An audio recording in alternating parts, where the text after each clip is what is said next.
Hi hello ಎಲ್ರಿಗೂ ನಮಸ್ಕಾರ. ಇವತ್ತು ನಾನು ಒಂದು ಸಿಂಪಲ್ ಆಗಿರೋ ರೆಸಿಪಿಯೊಂದಿಗೆ ಬಂದಿದ್ದೇನೆ. ಪಡ್ಡು. ಎಲ್ಲರೂ ಡಿಫ್ರೆಂಟ್ ಆಗಿ ಒಂದೊಂದು ಥರ ಪಡ್ಡನ್ನು ಮಾಡ್ತಾರೆ. ನಮ್ಮಮ್ಮ ಮಾಡೋ ರೆಸಿಪಿಯನ್ನು ಇವತ್ತು ತೋರಿಸ್ಬೇಕು ಅಂದ್ಕೊಂಡಿದ್ದೀನಿ. ಬನ್ನಿ. 1 ಕಪ್ ದೋಸಾ ರೈಸ್ಗೆ 3/4 ಕಪ್ಪಿನಷ್ಟು ಉದ್ದಿನಬೇಳೆ ಹಾಗೆ 3 ಟೀ ಸ್ಪೂನಷ್ಟು ಮೆಂತೆಕಾಳನ್ನು ಆ್ಯಡ್ ಮಾಡ್ತಾ ಇದ್ದೀನಿ. ನಂತರ ವಾಶ್ ಮಾಡಬೇಕು. ಯೂಶ್ವಲಿ ನಾನು 2ರಿಂದ 3 ಬಾರಿ ವಾಶ್ ಮಾಡ್ತೀನಿ. ಸೊ ವಾಶ್ ಮಾಡಿ ಇದನ್ನು ಕುಡಿಯೋ ನೀರಲ್ಲಿ 6ರಿಂದ 8 ತಾಸು ನೆನೆಸಿಡ್ತಾ ಇದ್ದೀನಿ.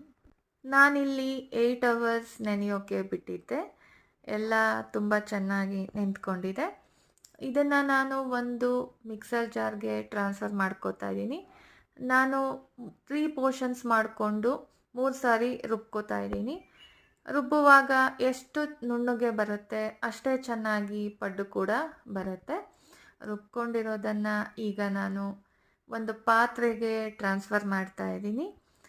ಸೊ ಎಲ್ಲನೂ ರುಬ್ಕೊಂಡು ಆದಮೇಲೆ ನಾನು ಇದನ್ನು ಓವರ್ ನೈಟ್ ಮುಚ್ಚಿಡ್ತಾ ಇದ್ದೀನಿ.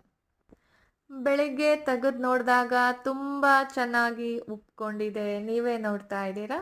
ಸೊ ಇದಕ್ಕೆ ನಾನು ರುಚಿಗೆ ತಕ್ಕಷ್ಟು ಉಪ್ಪನ್ನು ಆ್ಯಡ್ ಮಾಡ್ತಾ ಇದ್ದೀನಿ. ಹಾಗೆ ಸ್ವಲ್ಪ ಅಡಿಗೆ soda is totally optional. So ನಿಮಗೆ ಬೇಕಾದರೆ ಹಾಕೋಬೋದು, ಇಲ್ಲ ಅಂದರೆ ಬೇಡ. ಮಿಕ್ಸ್ ಮಾಡ್ಕೊಳ್ಳಿ. ನನಗೆ ಬೇಕಾಗಿರೋ ಕನ್ಸಿಸ್ಟೆನ್ಸಿಗೆ ವಾಟರ್ನ ಆ್ಯಡ್ ಮಾಡ್ಕೋತಾ ಹಿಟ್ಟನ್ನು ಅಡ್ಜಸ್ಟ್ ಮಾಡ್ಕೋತಾ ಇದ್ದೀನಿ.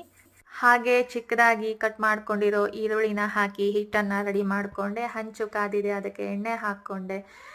ಚಿಕ್ಕದಾಗಿ ಪಡ್ಡಿನ ಹಿಟ್ಟನ್ನು ಹಾಕ್ತಾ ಹೋಗ್ತಾ ಇದ್ದೀನಿ. ಹೀಗೆ ಮಾಡುವಾಗ ಸಿಮ್ಮು ಲೋ ಫ್ಲೇಮಲ್ಲಿದ್ದರೆ ಒಳ್ಳೆಯದು. ಒಂದು ಸಾರಿ ಎಲ್ಲ ಹಾಕಿದ್ಮೇಲೆ ಸಿಮ್ಮನ್ನು ಮೀಡಿಯಮ್ ಹೈ ಫ್ಲೇಮಲ್ಲಿ ಹಾಕಿ ಪಡ್ಡನ್ನು ಒಂದು ಸೈಡಿಂದ ಚೆನ್ನಾಗಿ ಬೇಯಿಸ್ಬೇಕಾಗುತ್ತೆ.